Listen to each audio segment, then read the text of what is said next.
Assalamualaikum warahmatullahi wabarakatuh.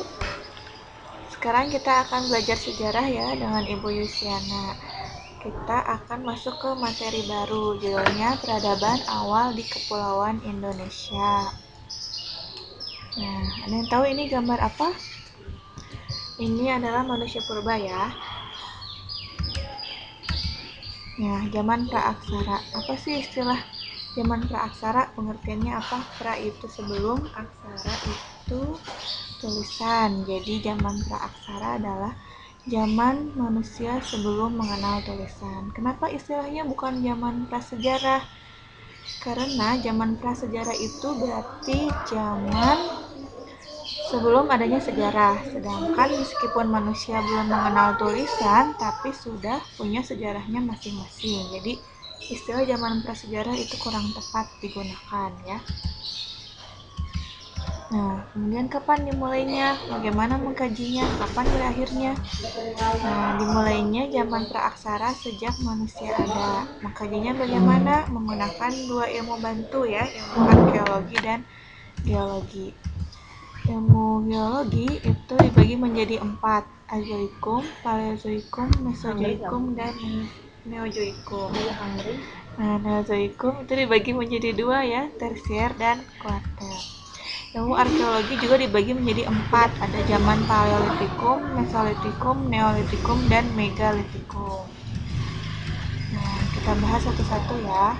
Zaman Azoikum itu belum ada kehidupan karena suhunya masih tinggi, sedangkan zaman Paleozoikum itu juga masih berupa gumpalan panas sehingga kepulauan Indonesia juga belum terbentuk. Nah, mulai terbentuknya kepulauan Indonesia itu pada zaman Mesozoikum, di mana muncul juga hewan mamalia, hewan amfibi, burung, dan tumbuhan berbunga.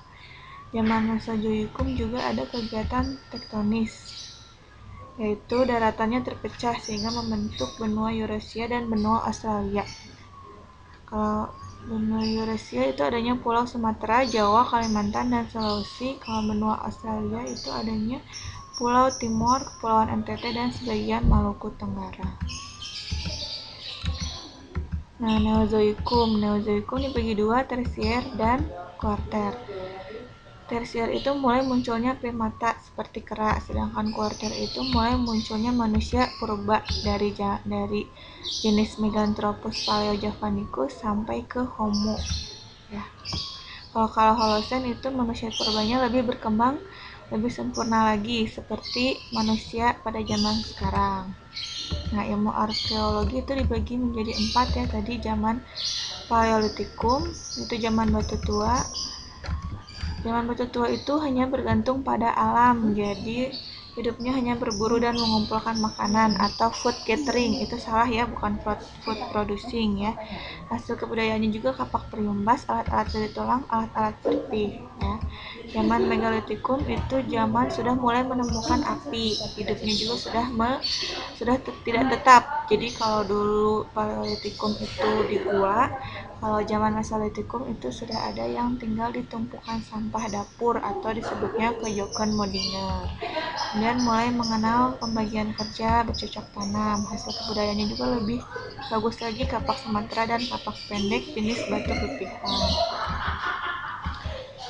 Nah, kalau zaman Neolitikum itu lebih berkembang pesat lagi ya, jadi sudah mulai membuat gerabah, kapak langgang, mata panah, dan perhiasan batu. Kemudian zaman Neolitikum juga ada kepercayaan, animisme dan dinamisme, jadi percaya sama roh nenek moyang dan percaya kepada benda yang dianggap memiliki kekuatan magis. Nah, zaman Megalitikum ini masyarakatnya percaya kepada bangunan-bangunan besar yang diperuntukkan untuk bukti kepercayaan, yaitu menhir, sarkofagus, punden berundak, dan dolmen. Ya.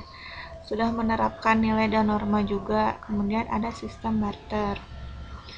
Jadi masyarakatnya lebih berkembang dengan pesat karena sudah bisa membuat moko, cincin, gelang, dan gerabah. Nah, ini menhir, dolmen, waruga, sarkofagus, dan punden berundak ya gambarnya. Kemudian ada persebaran nenek moyang bangsa Indonesia. Jadi nenek moyang itu tersebar ke dalam beberapa bangsa, yaitu ada Proto-Melayu, Detro-Melayu, Melanosoid, dan Negrito. Nah, sekarang tugas kalian carilah ciri-ciri dari bangsa Proto-Melayu, Detro-Melayu, Melanosoid, dan Negrito. Kemudian kalian cari Proto-Melayu itu termasuk ke dalam suku mana, misalkan suku Minahasa atau suku Dayak atau suku Toraja. Jadi termasuk ke dalam bangsa mana suku-suku tersebut ya. Sekian materi dari Ibu. Mohon maaf apabila ada kesalahan. Wassalamualaikum warahmatullahi wabarakatuh.